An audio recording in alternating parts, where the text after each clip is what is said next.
¿Qué tal? Muy buenos días, hermanos y amigos. Que Dios les bendiga el día de hoy, domingo 28 de junio 2020. Damos gracias a Dios porque podamos transmitir por medio de estos medios a través de internet la palabra de Dios. Y es para nosotros sumamente importante que ustedes no solamente la atesoren, sino que también la compartan, la vivan, la disfruten y podamos nosotros comprobar lo que Dios dice, sus promesas, su verdad, y podamos nosotros también transmitirla a nuestros hijos. El día de hoy, Isaías 40 es lo que vamos a estar estudiando. El título de este tema es La grandeza de Dios. La grandeza de Dios. Vamos a pedirle a Dios su dirección. Señor, en esta hora te damos gracias por la oportunidad que nos das de alabarte y bendecir tu nombre, de recibir a través del Espíritu Santo, y rogamos que sea Él quien hable y nos guíe a toda verdad. Comprobar la grandeza de ti, Señor. Gracias por la oportunidad que nos das de comprobar a través de tu palabra que tú eres real, que tú eres grande y que nos da la oportunidad de conocerte a través de Cristo Jesús, quien nos da la vida eterna a través de su sacrificio y de su muerte, y sobre todo de su resurrección. A ti sea la honra y la gloria, en el nombre de Jesucristo. Amén. Existe un gran número de estudios en varias áreas del mundo, ¿verdad?, donde muestran la asombrosa creación de Dios en la cual vivimos. En nuestros cuerpos, la naturaleza, y eso que estoy hablando, ¿verdad?, a grandes rasgos. Si nos metiéramos a detalle en cada estudio, por ejemplo, la anatomía, cómo funciona el cuerpo, cómo funciona el sol, esos 23.5 grados de inclinación, cómo se gira, cómo se traslada. La pregunta es, ¿quién la empujó? ¿Quién le sigue dando toda esta fuerza para que siga rotando y nosotros tener la capacidad de mantenernos dentro de esta translación y de esta rotación? Y estoy hablando, ¿verdad?, también de los animales y todo esto es a grandes rasgos. Nos damos cuenta toda la grandeza que se encuentra detrás de esta creación, de este universo. Y sin duda no lo conocemos todo. Imagínate la grandeza del Creador. Muchos de estos estudios, ¿verdad?, detallan la formación de la lluvia. Ahora con la tecnología nos damos cuenta el tamaño de las gotas, lo que se encuentra detrás de una sola gota de agua, los átomos, protones, neutrones, cómo funcionan todas estas cosas. Y estamos, a mi punto de vista, ¿verdad?, en la punta del iceberg, sin darnos cuenta todo lo que se encuentra detrás de la grandeza de la creación. Detrás de esta creación, por lógica simple, hermanos y amigos, es imposible que este universo sea por selección natural, el resultado de una explosión, que haya dos géneros, el sexo masculino y el femenino, creados para que pudieran procrearse con órganos sexuales, cada cosa exacta, correcta, para que hubiera más vida. Y todavía decir, ¿verdad?, lo absurdo, y disculpe la bajeza, un insulto a mi lógica por lo menos, decir que Dios no existe. Voy a citar quizás algunos comentarios de ciertas personas, ¿verdad?, ateas, diciendo: si hubiera más evidencia, creería en Dios. Yo no creo en Dios porque he ido a la luna y no lo he visto, como decía un astronauta ruso. No me meto en detalles, ¿verdad?, para que no se ofenda a nadie, pero sin duda alguna gente, quiere verlo en la luna, y somos una insignificancia de toda la grandeza del universo, del cosmos. Y tener esa actitud, ¿verdad? Como hay gente ateos que me he topado, que me dicen, no, pues es que yo he estudiado y eso y más acá. Le digo, sin temor a insultar, ¿verdad?, nada. Oiga, ¿y cuántos idiomas habla, verdad? Muchos de ellos nada más hablan un idioma, máximo dos. Le digo, oiga, ¿y todos los libros que ha leído, los ha leído en un solo idioma, quizás en dos? Y toda la literatura, y usted llega, ¿verdad?, con su, dice aquí, no hay Dios. Con su limitada, disculpe lo que voy a decir, conocimiento, y decir o llegar a la conclusión de que no hay Dios. Un buen juez examina todas las evidencias, y la mayoría de estas personas no lo hacen. Surge la pregunta: si esta creación es grandiosa, es asombrosa, imagínense la grandeza del Creador, Y la pregunta es la que sigue. ¿Qué nos detalla en la Biblia la grandeza de Dios? ¿Qué pasajes podamos nosotros utilizar para ver la grandeza de Dios? En el Salmo 145, ahorita antes de leer los versículos, Isaías 40, Salmo 145, el Espíritu Santo, a través del rey David, nos declara su grandeza. Vean lo que dice, por favor. Solamente voy a leer los versículos ahorita, del 3 al 6.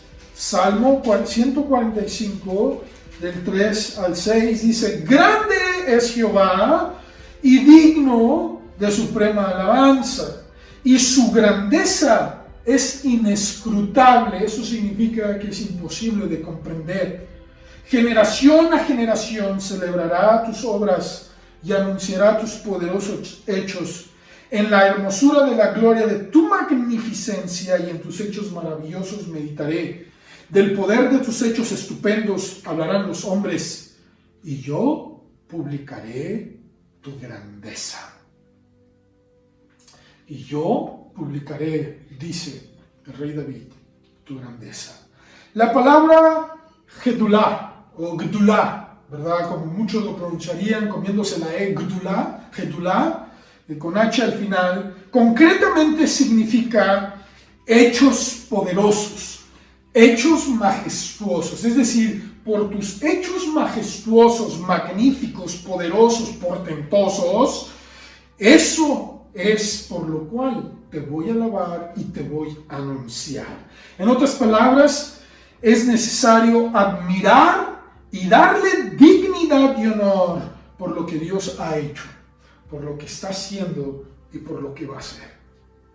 Ahora bien, lo más asombroso es que Dios le da su creación. Fíjate, dentro de toda esta grandeza de un creador, lleno de misericordia y de gracia, lento para la ira, le da la responsabilidad a su creación de alabarle, alabarle y someterse voluntariamente ante su grandeza. Y el hecho de no hacerlo trae graves consecuencias, pero también nos da, ¿verdad?, esa opción. No lo hagas, está bien, pero al final de tus días, tú y yo vamos a hablar, porque dice Dios: yo soy el creador y me tienes que dar cuentas de todo lo que te permití como creador. Cuando no hacemos esto, vivimos en un mundo lleno de soberbia, que vive fuera de las leyes de Dios, que ni siquiera las valora, no tiembla ante la presencia o creación de Dios, y alguien tiene que juzgar el daño que nuestros actos traen, y Dios, que es el Altísimo, el Supremo, tiene que hacerlo. Quiero que veamos y leamos Isaías capítulo 40, porque va a ser, junto con el Salmo 145, los pasajes que vamos a estar meditando, estudiando en esta mañana. Dice Isaías capítulo 40: Consolaos, consolaos, pueblo mío, dice vuestro Dios. Hablad al corazón de Jerusalén, decidle a voces que su tiempo es ya cumplido, que su pecado es perdonado, que doble ha recibido de la mano de Jehová por todos sus pecados. Vos que clama en el desierto, preparad camino a Jehová, enderezad calzada en la soledad de nuestro Dios. Todo valle sea alzado, y bájese todo monte y collado, y lo torcido se enderece, y lo áspero se allane. Y se manifestará la gloria de Jehová, y toda carne,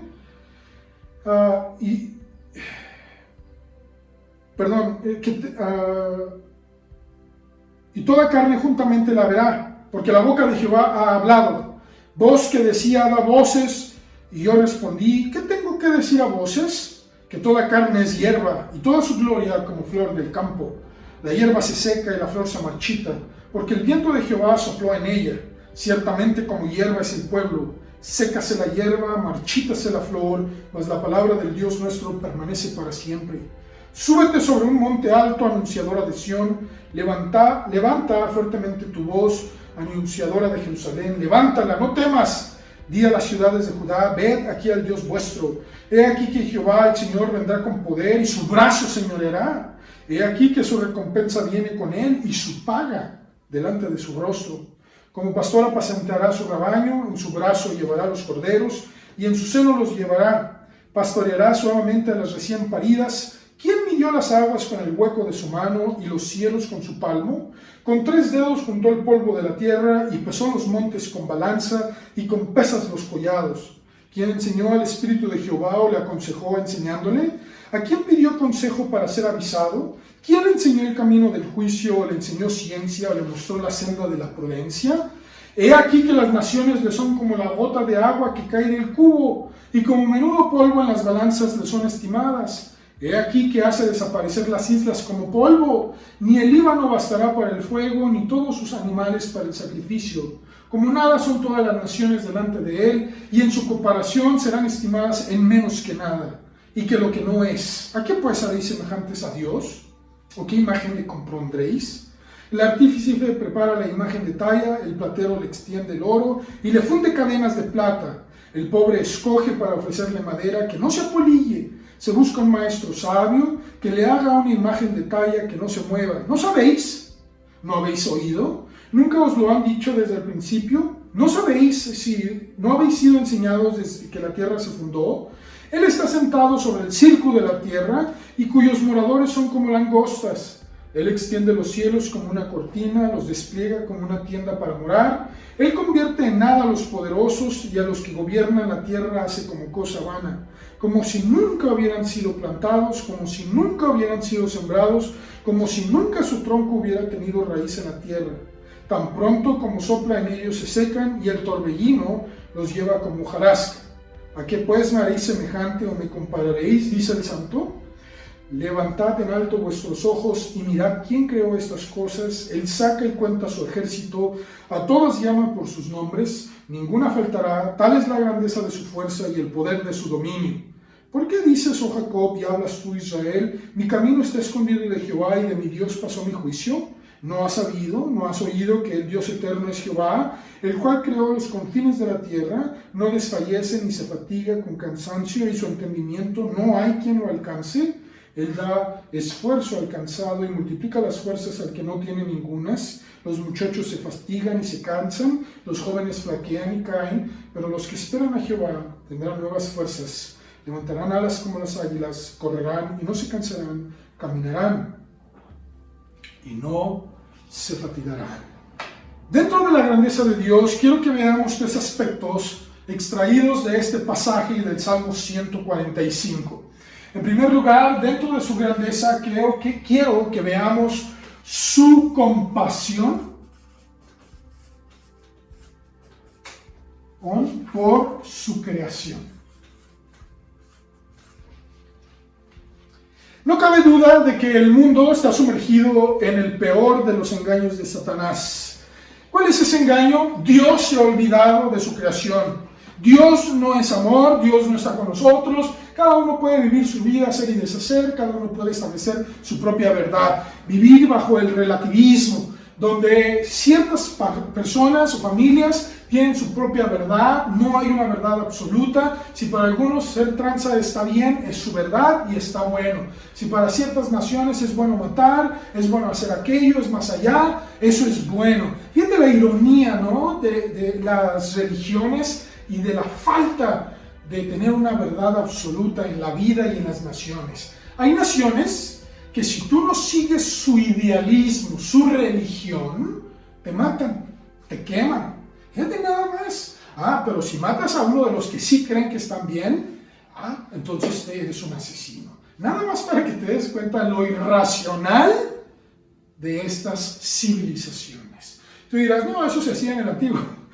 No cabe duda que no ves las noticias. Entonces, sin embargo, nos damos cuenta o no queremos reconocer que el evento que ha trastornado y dividido la historia es el evento en el que el Hijo de Dios se encarna y viene a esta tierra, a este mundo. La entrada de Dios en este mundo como un niño. y disculpe la expresión, ¿verdad? Muchos insignificante, sin protección, nació de la manera más insalubre, Dios envía a su Hijo. Y ese mismo Dios creador, que tuvo grandeza, tiene grandeza, mejor dicho, y crea el universo, lo sostiene, sigue haciendo que la Tierra gire, rote, mejor dicho, se traslade, la luna siga sobre el eje de la Tierra, el mar, dice Job, hermanos, Job dice que le puso límite al mar, de aquí no pasas, ahí te quedas. Toda esta grandeza que se encuentra detrás de esta creación, nos damos cuenta que el Creador tiene compasión de su creación. Como el mundo no quiere ver a Cristo como el Mesías, sino como un simple maestro, como un simple líder o líder religioso o espiritual, nunca podrán ver en él manifestada la grande compasión, la grandeza de la compasión del Creador. Los versículos del 1 al 2 que acabamos de leer de Isaías capítulo 40, Isaías 40, Dios dice: consolaos, consolaos, pueblo mío, dice vuestro Dios. Hablad al corazón de Jerusalén, decidle a vosotros que su tiempo se ha cumplido, que su pecado es perdonado.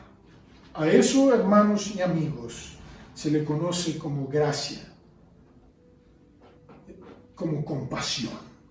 Es verdad que hubo llamadas de atención, dice la Escritura que hubo pecado y por ende Dios tuvo que hacer algo contra ese pecado, pero aún así Dios se compadeció de su pueblo y les dice: consolaos, consolaos.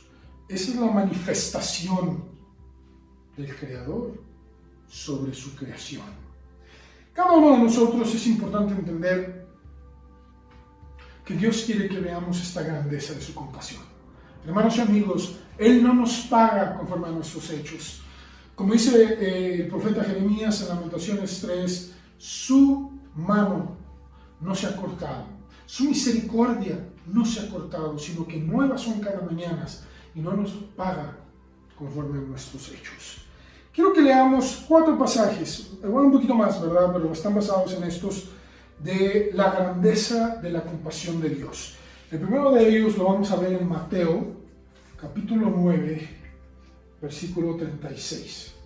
Luego nos vamos a brincar a Salmos 26, 11. Y luego Salmo 41, 4. Y luego Salmo 145, del 8 al 9. Y ahí en el Salmo 145 nos brincamos 19 y 20.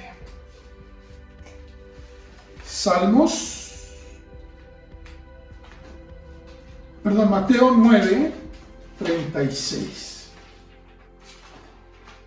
Dice Mateo capítulo 9, versículo 36.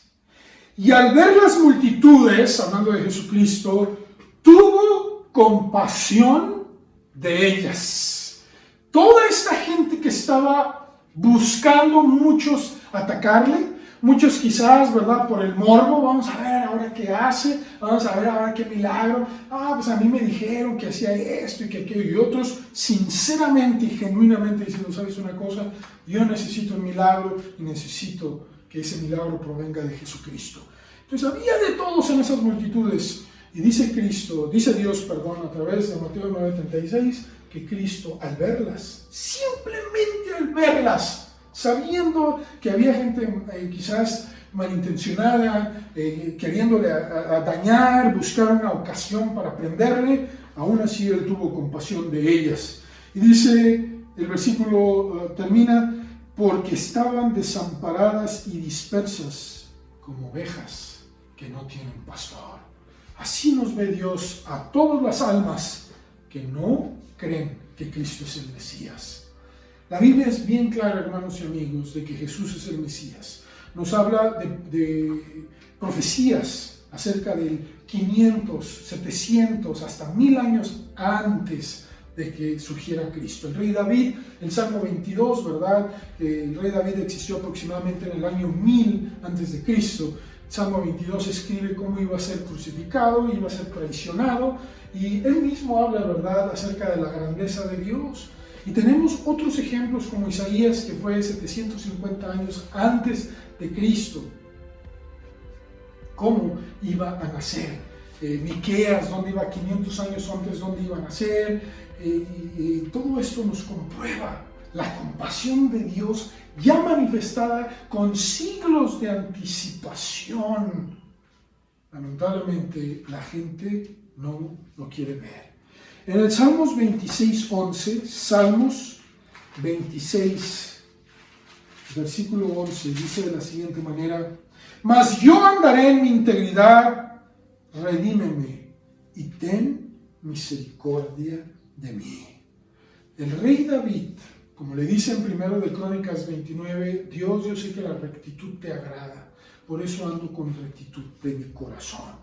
Y es lo que le está diciendo David: Señor, yo he procurado andar bien delante de ti. Tú no fallas como todos nosotros, gravísimas, pero Dios lo perdonó y lo exaltó al rey David porque él se humilló ante la grandeza de Dios y de su compasión por su creación. Hermanos y amigos, si hemos pecado, si hemos hecho algo, volvámonos a él arrepentidos y digámosle: Señor, de ahora en adelante, ayúdame a vencer toda esta clase de tentaciones que tú sabes que yo batallo. Llámese droga, alcoholismo, pornografía, adulterio, fornicación, odio, venganza, rencores. Si tú vienes ante la grandeza del Dios compasivo, Dios te va a ayudar a vivir y andar en integridad. El Salmo 41:4, Salmo 41:4 dice de la siguiente manera: yo dije, Jehová, ten misericordia de mí, sana mi alma, porque contra ti he pecado. Eso es lo que acabamos de decir. En el Salmo 145, versículos del 8 al 9, Salmos 145, del 8 al 9, dice de la siguiente manera: clemente y misericordioso es Jehová, lento para la ira y grande en misericordia. Bueno es Jehová para con todos, y sus misericordias sobre todas sus obras. ¿Cuánta misericordia necesitamos ahorita en este momento de crisis global? Los versículos 19 y 20: cumplirá el deseo de los que le temen, oirá asimismo el clamor de ellos y los salvará. Jehová guarda a todos los que le aman, mas destruirá a todos los impíos. La palabra impío significa hombres o mujeres que no consideran a Dios en sus vidas. No, ¿verdad? Aquí yo la puedo hacer, yo no necesito de Dios. Oye, pero esto dice la Biblia, me vale. Oye, ten cuidado con esto. No, Dios no existe, es mi vida y yo hago lo que quiera con ella. Es más, soy un juez y voy a votar porque se haga todo lo que está en contra de Dios. Así de grave está la soberbia humana y lo hemos visto en las semanas pasadas. Entonces, todo esto es importante entender que Dios tiene compasión, sí, pero cuando nosotros venimos ante Él a pedirle: Señor, yo reconozco que eres el único a que he ofendido, yo he pecado contra ti, sana mi alma. Noten, hermanos y amigos, esto es clave, que lo primero que se corrompe en tu vida no es lo físico, es tu alma, tus emociones, y luego todo eso se transmite a tu carácter, a tu físico, porque acuérdate que el alma es el vehículo de tus emociones, de tu carácter, y por eso te sientes triste, desanimado, y obviamente tu espíritu, ¿verdad?, se ha desconectado con Dios. Eso es lo que causa el pecado. Tú dirás: físicamente, pues no me pasó nada, ¿verdad? Me eché una carita al aire, me drogué y esto, no me pasó nada, pero tu espíritu y tu alma están heridas. Y por eso el rey David dijo: sana mi alma. En segundo lugar, no solamente Dios muestra grandeza al tener compasión de su creación. Número 2, su señorío. Y esto es importante entender sobre su creación. Ahora sí, como dicen, les guste o no les guste, Él sigue siendo Señor. Los versículos del 12 al 28 Isaías 40, que acabamos de leer, nos habla de su grandeza, su señorío sobre su creación. Nos habla también de cómo Él está sentado, sus pies sobre el círculo. Fíjate, 750 años antes de Cristo, la Biblia ya decía que la tierra era un círculo, ¿verdad? Y acá en el año 600 se andan peleando, 1600, de que eres un hereje y dices que es redonda. Fíjate nomás, disculpa lo que voy a decir, ¿verdad? La insensatez del hombre al decir que eran religiosos, ¿verdad? Ni siquiera leían la Biblia. La Biblia nos enseña que era ya un círculo científico. Ahí está el científico, otra comprobación de que la Biblia es científica. Nos dice la Biblia también que no se puede brincar de especie a especie. No existe ninguna comprobación científica, genética, que se haya brincado de especie a especie. Escúchame bien. Podrán quedar dentro de la misma especie, ¿verdad? Por ejemplo, la especie equina, ahí tú mezclas un caballo, ¿verdad? Y un burro, sale una mula, pero se vuelve híbrida. Ya no puede tener descendencia, pero están bajo la especie equina. Hay lo mismo, ¿verdad? Entre los ciertos animales, ahora ya están jugando y están tratando de sembrar distintos cromosomas, distintos genes, mejor dicho genes, en animalitos, ¿verdad? Para que tengan cierto parentesco con los humanos y viceversa, en humanos inyectándole cosas de animales para que no tengan ciertas enfermedades, pero todo esto es antidivino y Dios lo va a juzgar. No se puede jugar con esto. Y en nuestro ADN, que es el libro de la vida, nos comprueba Dios, que estableció en este libro todo lo que tendríamos en nuestros cuerpos. Los tipos de genes, tipo de color, ¿verdad? Los genes dice tipo de color de cabello, tu tez, tus color de ojos, la altura, las enfermedades que iban a transmitirse congénitamente, todo esto para decir, ¿verdad? Que fue, pues fue la explosión, ¿verdad? Fíjate, no es lo absurdo, ¿no?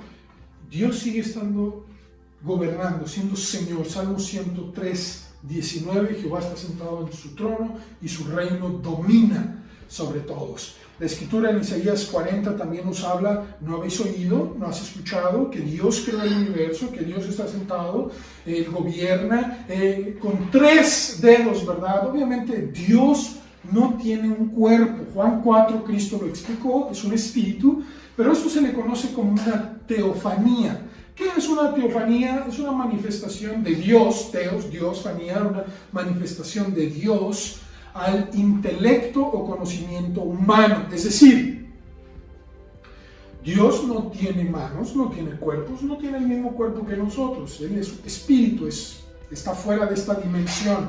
Él habita en la dimensión de la eternidad. Entonces, Dios, para que nosotros podamos entender cómo es Él, nos habla, ¿verdad?, de que Él está sentado sobre un trono, obviamente así lo está, ¿verdad?, pero que tiene brazos, que tiene manos. La Biblia lo presenta en Apocalipsis a Cristo canoso. Todo esto nos lo presenta a nosotros como humanos para que podamos comprobar o relacionar a este mundo a Dios, para que podamos comprender un poquito, ahora sí como se dice, una nada, lo que es Dios. Y este señorío que tiene sobre su creación pone y quita reinos, imperios, pone y quita también dictadores. Desde Daniel capítulo 2 y antes de ellos, ¿verdad? Tenemos a todas otras naciones que existieron antes de ellos. Nabucodonosor tiene este sueño donde Dios le revela el orden de la historia, de los imperios que habrían de existir y que hasta la fecha todavía no se cumplen todos, en el sentido de que todavía faltan los 10 dedos de la estatua o los 10 cuernos de las bestias que habla Apocalipsis, que son exactamente lo mismo, poderes, reinos, quizás naciones. Muchos comentaristas dicen que como se quedó Roma como el imperio religioso, porque es el mayor imperio religioso a nivel mundial, saldrán 5 naciones europeas y 5 naciones del Medio Oriente, que traerán esas 10 naciones, traerán básicamente lo que se le llama la confederación, que traerá al anticristo. Entonces, la Escritura nos presenta tanta evidencia acerca de su señorío. Aquí está la evidencia, el problema es que no lo queremos ver. Dice el versículo 26, levantad en alto vuestros ojos y mirad quién creó estas cosas. Él saca y cuenta su ejército, a todas llama por sus nombres, ninguna faltará. Tal es la grandeza de su fuerza y el poder de su dominio. Nos habla de la soberanía de Dios sobre su creación, cómo lo sustenta, cómo la cuida, cómo pone y quita naciones y reyes, el establecimiento de la historia. Y todo esto, hermanos y amigos, que ya acabamos de mencionar, nos presenta a un Dios gobernando sobre su creación. ¡Qué tremendo! Cuando nosotros nos ponemos a estudiar la palabra de Dios sin darnos cuenta que detrás de todo esto se encuentra la grandeza de nuestro Dios. Y no solamente quiere ser nuestro Dios, sino que también quiere ser nuestro Padre.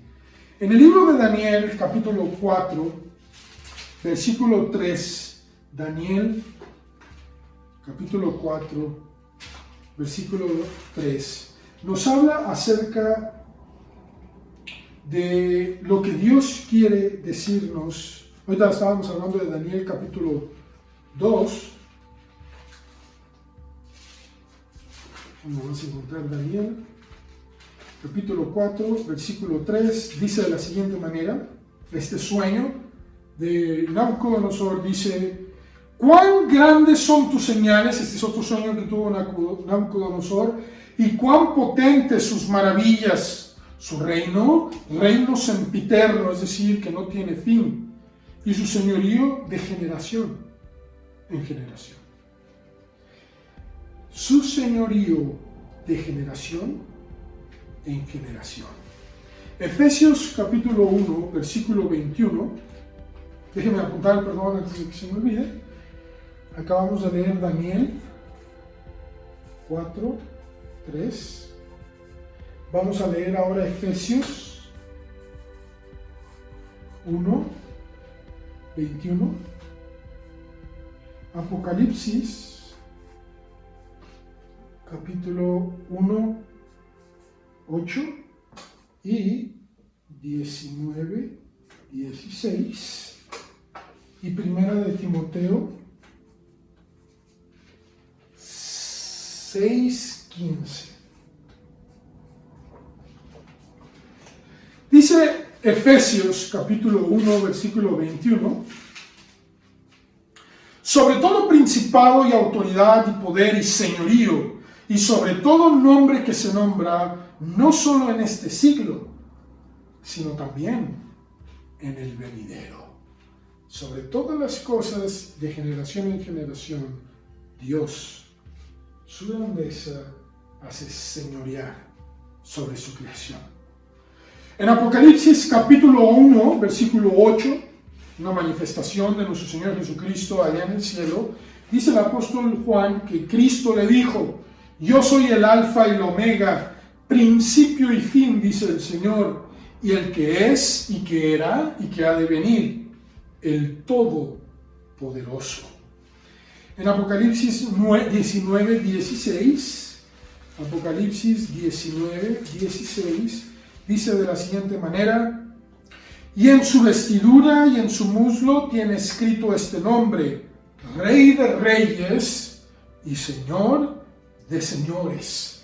Y finalmente, primera de Timoteo, capítulo 6, versículo 15, dice de la siguiente manera: la cual a su tiempo mostrará el bienaventurado y solo soberano, Rey de Reyes y Señor de Señores. El único que tiene inmortalidad, que habita en luz inaccesible, a quien ninguno de los hombres ha visto ni puede ver, al cual sea la honra y el imperio sempiterno. Amén. Qué valioso es para nosotros entender que nuestro Dios, dentro de su grandeza, tiene control absoluto de todas las cosas, de las naciones, imperios, quizás dictadores que se autonombran, ¿verdad? O los ponen y lamentablemente se voltean contra su pueblo. Dios ya lo conoce, no se sorprende. Y Él los quita, y los pone y los quita. Él es Señor de señores. El único y soberano Dios tiene control de su creación. Y eso solo lo puede hacer alguien que es todopoderoso y todo conocedor, es decir, omnisciente y que está en todo lugar, omnipresente. Entonces esto es importante entender, hermanos y amigos, solo Dios tiene esta capacidad. Y en tercer y último lugar, ya vimos que tiene compasión, señorea sobre toda su creación, pero también vamos a estudiar su bendición para su creación.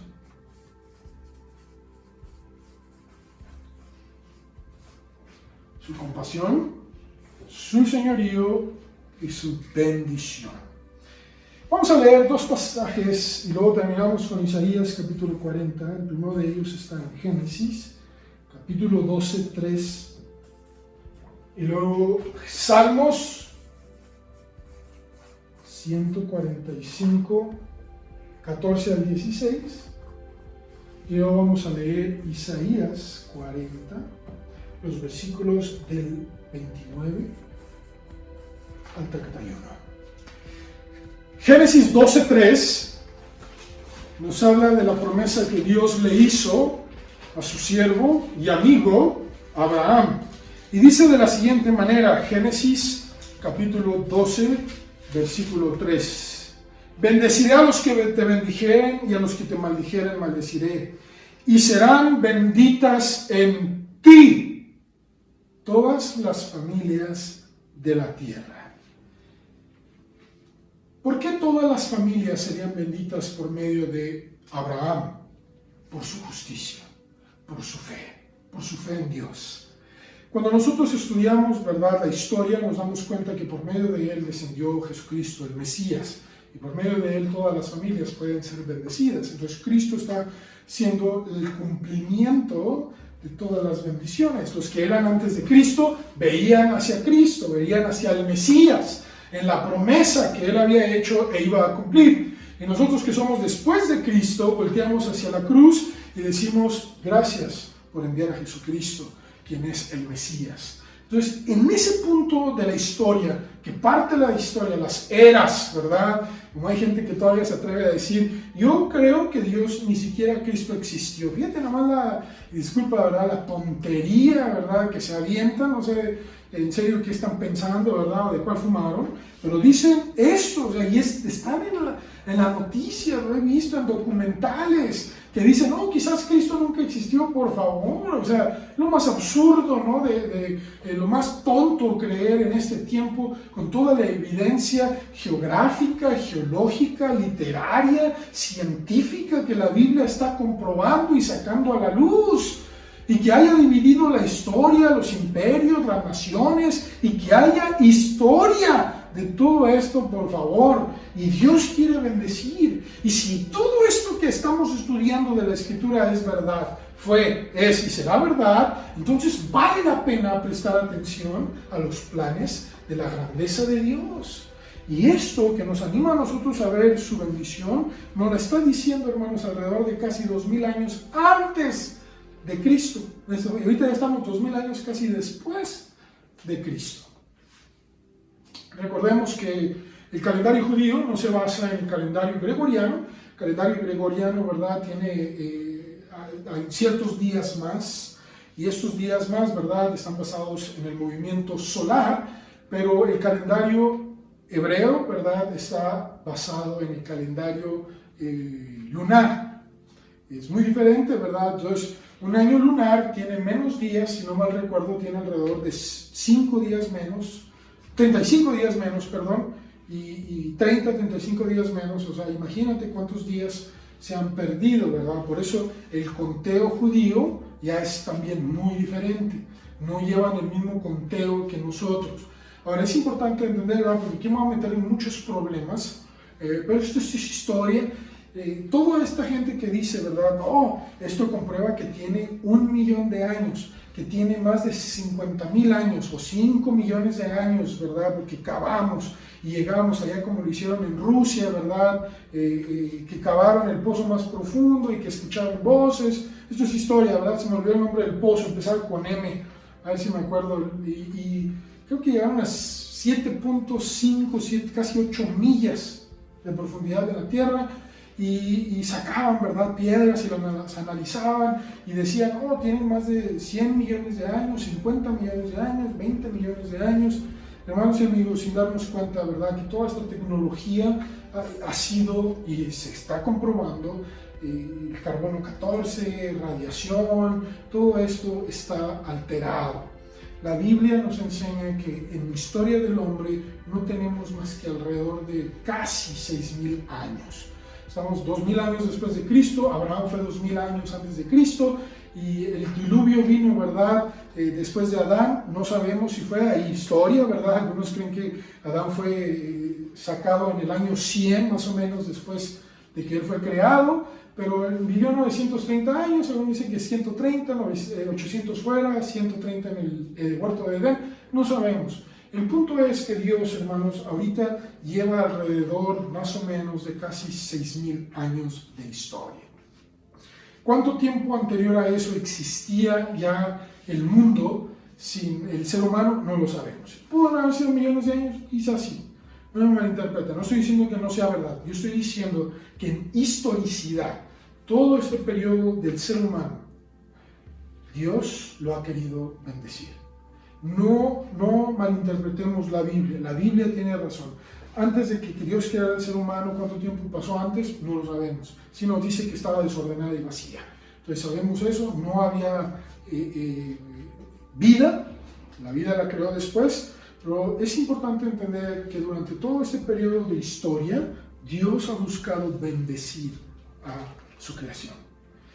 En el Salmo 145, versículos del 14 al 16, Salmo 145, del 14 al 16, dice de la siguiente manera: sostiene Jehová a todos los que caen y levanta a todos los oprimidos. Dígame que si eso no es bendición. Los ojos de todos esperan en ti, tú les das su comida a su tiempo. Abres tu mano y colmas de bendición a todo ser viviente. Justo es Jehová en todos sus caminos y misericordioso en todas sus obras. Cercano está Jehová a todos los que le invocan, a todos los que le invocan de veras. Cumplirá el deseo de los que le temen, oirá a sí mismo el clamor de ellos y los salvará. Dios está buscando a ver quién le pide: Señor, dame, bendíceme, necesito alimento, necesito calzado, esto, Señor, confío en ti, espero en ti. Dios está esperando a esos hombres y mujeres para bendecirlos. Eso es lo que dice la Escritura. Me siento oprimido, mi alma está triste, mira esta persecución, mira esto, mira aquello, y Dios está esperando a hombres y mujeres que clamen a Él y pidan su rescate, su ayuda, su salvación, para Él ofrecerla. Los versículos de Isaías, capítulo 40, 29 al 31, dice: Él da esfuerzo al cansado y multiplica las fuerzas al que no tiene ningunas. Esto es maravilloso, ahorita lo voy a explicar. Los muchachos se fatigan y se cansan, los jóvenes flaquean y caen, pero los que esperan en Jehová tendrán nuevas fuerzas, levantarán alas como las águilas, correrán y no se cansarán, caminarán y no se fatigarán. Quiero que noten, hermanos y amigos, el valor de estas promesas. En primer lugar, quiero que noten que Dios promete, Dios afirma dar ánimo, fuerza, así como lo hizo en ese hombre Adán que creó y lo formó, y hasta que sopló alientos. En el original, en la traducción dice aliento, en el original lo dice en plural, es alientos de vida. ¿Por qué alientos de vida? Porque el primer aliento es al mundo biológico, este mundo que vemos, estamos vivos, nuestra carne se mueve, pero antes que eso estuvo el mundo espiritual, el mundo en el que Adán primero se comunicaba, tenía esa relación con Dios. Dice la Escritura que caminaba con Adán, hablaba con Adán, lo buscaba todos los días. Ese es el mundo espiritual y biológico. Esos son los alientos de vida. Pero también nos damos cuenta, hermanos y amigos, que nos quiere dar ánimo, Nuestros cuerpos se van a cansar, nuestros cuerpos se van a desanimar. Yo me cansé, mira esta situación, mira el problema con mis hijos, ¿verdad? Con mi hija, con mi esposo, con mi trabajo, en el negocio. Si yo me siento cansado, vengo a ti, por favor, dame ánimo, dame fuerza. Y Dios las da. Y aquí lo fascinante, hermanos, es de que matemáticamente cualquier número multiplicado por 0 siempre te va a dar 0. Así tú multipliques 1 por 0 y hasta 1.000.000.000 por 0 va a ser 0. Sin embargo, Dios matemáticamente aquí la lógica la quita porque dice, el que tiene 0, ningún fuerzas, yo se las voy a multiplicar. ¿Cómo? Eso es solamente en el ambiente espiritual. Por favor, nuestros cuerpos se van a cansar, se van a debilitar, pero nuestro espíritu debe de seguir confiando y creyendo en Dios. ¿Nos va a dar fuerza? Sí. ¿Puede hacer milagros? Sí. ¿Puede sanar? Sí. ¿Puede levantar? Sí. Pero en dado caso que sus planes sean otros, Dios estará ahí dispuestos a ayudarnos. Los muchachos se fatigan y se cansan, ¿verdad? Los jóvenes flaquean y caen. Aquí está diciendo que no porque estés muy joven, ¿verdad? Tú tengas, entre comillas, fuerza, vigor. Y usualmente el joven, ¿verdad? Es el que tiene el vigor, y el adulto pues se cansa más, ¿verdad? Los deportes saben qué hacer, cómo moverse, pero su cuerpo no reacciona de la misma manera que un joven. Eso es muy natural. Dios dice, aquí no interesa el vigor físico, por eso les digo que es de ambiente espiritual principalmente. ¿Puede ayudarnos en todas las áreas? Claro, por favor no me malinterpreten y no digan, el hermano dijo, no. Son todas las áreas, pero su prioridad, su enfoque es primero el ámbito espiritual, para reconocer, alabarle, acudir a Él. Señor, por favor, dame la capacidad de ver esto. ¿Y cómo sabemos que también es físico? Bueno, porque nos pone el ejemplo de las águilas. Quizás usted haya escuchado, ¿verdad? Científicamente ha habido documentales y comprobaciones acerca de las águilas, que la mayoría de las águilas tienen una segunda etapa de vida. La mayoría de las águilas, a la edad de 15 años aproximadamente, hay unas que duran más, hasta los 30, hay águilas que duran hasta 60 años. 60 años, estaba escuchando y leyendo a una de ellas en las Filipinas, ¿verdad? Las que tienen un peinado así, se ven que están peinadas, bien curioso, olvidé el nombre de las águilas, pero estas águilas allá en las Filipinas es su emblema. Y nos presenta estas águilas que pueden durar hasta 60 años, y muchas de estas águilas a la mitad de sus años, de su vida, su pico se va lastimando, ¿verdad? Ese caparazón, esa protección que tiene sobre su pico se va desgastando, quizás por los golpes que le dan mientras crean su nido, cuando están comiendo, se va dañando. Y dicen, ¿verdad?, que a la mitad de su vida ellos tienen que tomar la decisión o dejarse morir o irse a una montaña lo más alto, establecer ahí su nido y por varios meses no comer. Destruir su pico voluntariamente, es decir, golpearlo contra la roca hasta que se caiga su pico, ¿verdad? O ese caparazón, vuelva a brotar otro y con ese nuevo quitarse las alas, o mejor dicho, las plumas de las alas, que le salgan nuevas y volver a tener otra segunda oportunidad. Ese es el ejemplo que Dios está poniendo ahí. Va a haber momentos en la vida donde vamos a perder, quizás ya no quiero vivir, ya me cansé, Señor, mira esta situación, físicamente estoy enfermo, esto, aquí, más allá. Pero si nosotros acudimos a Él y decimos, al menos que tú tengas otro plan, Señor, tú me vas a dar las fuerzas y el ánimo para seguir adelante, por favor, capacítame. Pueden pasar meses para que yo retome ese ánimo, esa fuerza y esa capacitación y comience nuevamente a ser no solamente de bendición, sino de ser de gran bendición. Porque esa es la grandeza de nuestro Dios ante la familia, la iglesia, tu comunidad. Dios quiere eso para nosotros. Dios quiere que comprendamos que su grandeza muestra compasión, señorío y bendición. La pregunta es, ¿lo quieres tú? Te invito a que lo reconozcas.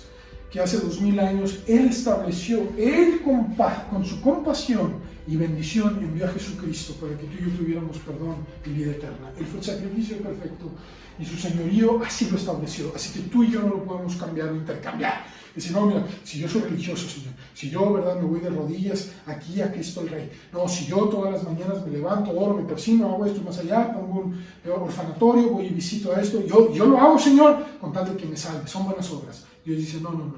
Esos son resultados de tu fe. Y qué bueno, hazlo. Sin embargo, nada de eso por eso obtendrás la salvación.